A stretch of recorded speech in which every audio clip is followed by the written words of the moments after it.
देखिए, आज से हम लोग प्रत्युत्तर दर्पण का आर्थिक परिदृश्य का पार्ट 2 चालू कर रहे हैं। यहाँ पर बॉक्स दिया हुआ है, जैसा कि प्रत्युत्तर दर्पण आप देखेंगे तो बॉक्स बनाकर आता है। उस बॉक्स में आप देखिएगा तो ये लिखा हुआ रहेगा, उसी का हम लोग एनालिसिस करते हैं। भारत के लिए लॉजिस्टिक निष्पादन इंडेक्स में सुधार।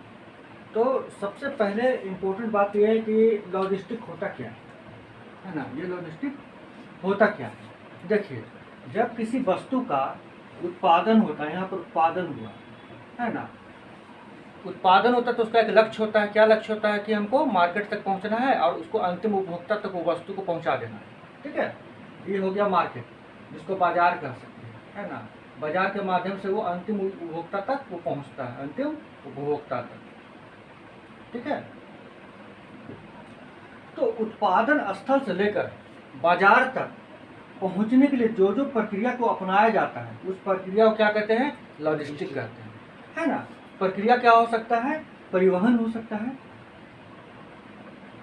भंडारण हो सकता है ना, वितरण हो सकता है, विपणन हो सकता है, विपणन सब का सब क्या हो जाता है, ये लॉजिस्टिक के अंतर्गत ये सब कार्य आ जाता है। तो अभी जो वर्ल्ड बैंक का जो रिपोर्ट है ना, वो बोलता है कि लॉजिस्टिक निष्पादन इंडेक्स में भारत सुधार किया है ना। 139 देशों में भारत 38वां स्थान पर है। कितना, 38वां स्थान पर है। 38वां स्थान पर भारत है। इसका कारण क्या है, इसका कारण समझिए। अभी जो कुछ योजनाएं चलाई गई है, जैसे पीएम गति शक्ति योजना है ना, 2021 में चलाया गया। ये योजना असर किया। फिर राष्ट्रीय लॉजिस्टिक योजना चला है ना। ये सब सारा योजना मिलकर इसको क्या किया, लॉजिस्टिक के क्षेत्र में सुधार किया है। क्लियर, लॉजिस्टिक के क्षेत्र में सुधार किया है, जिसके कारण ये अपने रैंकिंग में सुधार हुआ है। ठीक है, इसमें पीएम गति शक्ति योजना का बहुत ज़्यादा महत्व है। तो इसमें कह सकते हैं कि पीएम गति शक्ति योजना का बहुत ज़्यादा महत्व है। इसके कारण क्या हुआ कि परिवहन के क्षेत्र में मददगार हुआ है ना। परिवहन मतलब क्या हुआ, कम समय में तेजी से अपना गंतव्य स्थान पर पहुंच जाना है ना, परिवहन के क्षेत्र में हुआ। समय का बचत हुआ, ऊर्जा का बचत हुआ, है ना। यह लॉजिस्टिक के कारण, गति शक्ति योजना के कारण। क्लियर, यही कारण है कि ये लॉजिस्टिक निष्पादन इंडेक्स में सुधार हुआ है। ये बस कॉन्सेप्ट की बातें था, बाकी डेटा तो बदलता रहता है, कभी 38 पे जाएगा, कभी 37 पे जाएगा, कभी 39 पे जाएगा। मेन मुद्दा को समझ जाना है, फिर वही डेटा हर महीना चेंज होते रहेगा। ठीक है, तो फिर हम लोग आगे बढ़ते हैं। नोट कर दीजिए।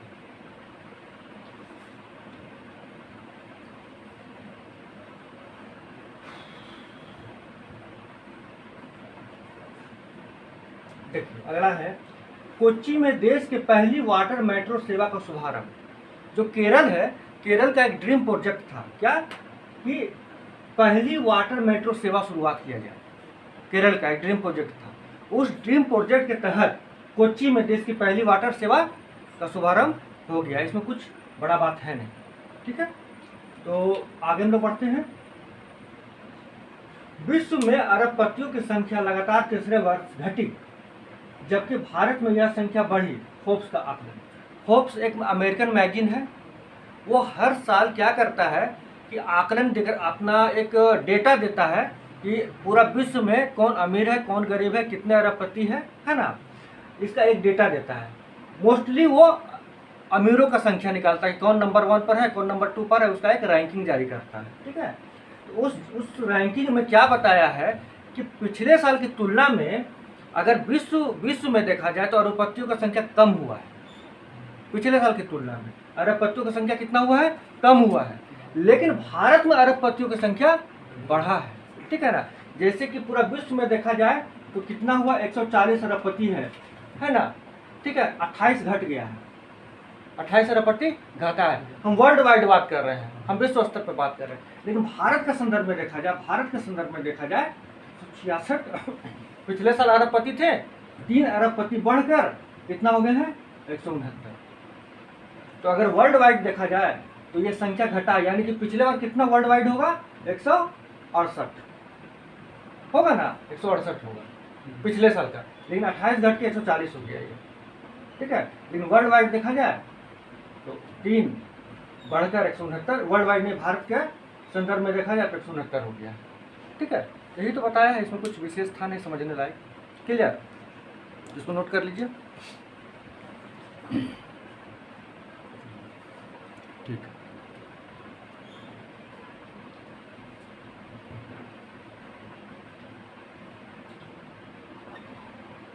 मोबाइल फोन व कंपोनेंट के आयात पर ऊंचे कर लगाने के मामले में डब्ल्यूटीओ ने भारत के प्रतिकूल फैसला सुनाया।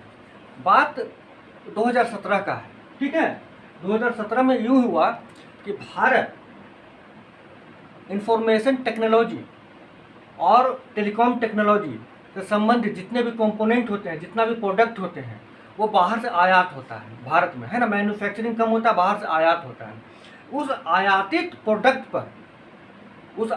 प्रोडक्ट पर क्या हुआ, अपना इंपोर्ट ड्यूटी ज़्यादा कर दिया। इंपोर्ट ड्यूटी मतलब आयात होगा तो उस पर हम ज़्यादा ड्यूटी चार्ज करेंगे। इससे क्या हो जाएगा कि देखिए, बात को समझिए, ये भारत है,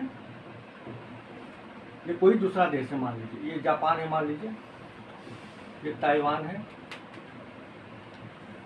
है ना, ठीक है।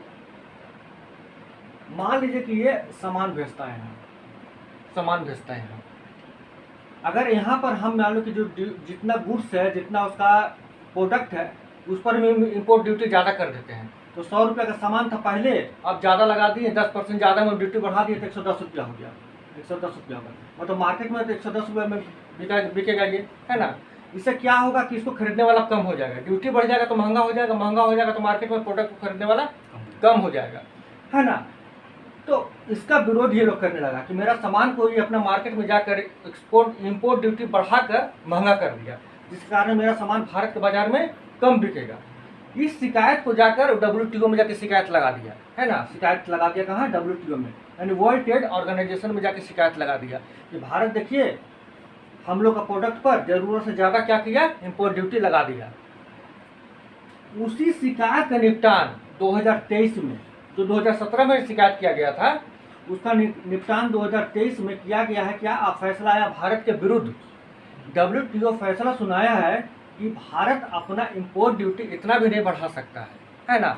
उसको डब्ल्यूटीओ के गाइडलाइन का पालन करना पड़ेगा, ठीक है ना। डब्ल्यूटीओ के गाइडलाइन का पालन करना पड़ेगा, क्योंकि एक ट्रेड वार शुरू हो जाएगा। ट्रेड वार का मतलब क्या हुआ कि अगर आप मेरा प्रोडक्ट पर इंपोर्ट ड्यूटी लगा रहे हैं तो भारत में तो कहीं और भेज रहा होगा अपना सामान, तो वो लोग भी भारत पर अपना इंपोर्ट ड्यूटी लगाने लगेगा। इससे क्या होगा, जो लिबरलाइजेशन, प्राइवेटाइजेशन और ग्लोबलाइजेशन का जो संकल्प था, जो उद्देश्य था, वो तो पूरा नहीं हो पाएगा। ये तो ट्रेड वार शुरू हो जाएगा, व्यापारिक युद्ध शुरू हो जाएगा कि तुम मेरा प्रोडक्ट पे करोगे तो हम तुम्हारा प्रोडक्ट पे करेंगे, है ना। तो अनुचित ट्रेड वार शुरू हो जाएगा। इसी के विरुद्ध में फैसला दिया है भारत के कि आप एक सही दायरे में ही इंपोर्ट ड्यूटी बढ़ा सकते हैं, अनुचित दायरे में नहीं बढ़ा सकते, ठीक है। तो बस यही बात था। तो भारत क्या किया है कि इस फैसले के विरुद्ध अपील फिर करेगा डब्ल्यूटीओ में। अपील भी तो हो सकता है, इस फैसले के विरुद्ध फिर से जाकर अपील करेगा, ठीक है। क्लियर, कोई दिक्कत नहीं, आगे बढ़ते हैं।